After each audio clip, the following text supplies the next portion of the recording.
Materialini жіберсін, мұнай береміз, өзіміз салып аламыз. Bir yerге buna atom elektrik stansiyasini salu uchun, ya bo'lmasa bir yerga ulkan proyektni jasov uchun o'tib kengash bilan aqllasab.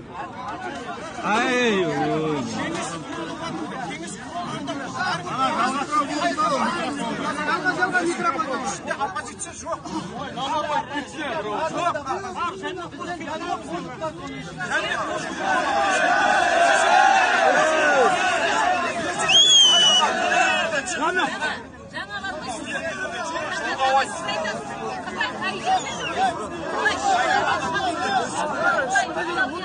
Bırak otursa bu.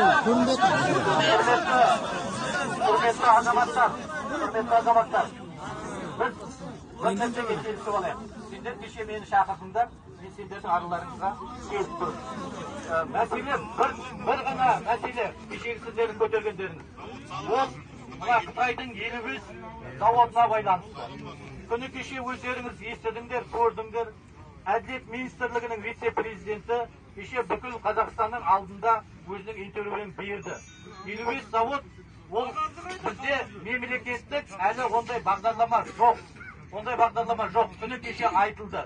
Ол енді завод салынады деген, ол бір күнде оның барлығы завод салынбайды. Оған ешқандай да күні бүгін жаңағы енді мынаны біз ескеруіміз керек.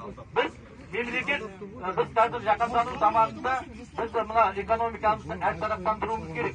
Біздің қазір күні бүгін сендер естеріңізде болсын, мені облыс басшысы ретінде біздің қазіргі осы облысымыздың экономикасының 90%, жалпы ішкі өнім 90% мұнай мен газ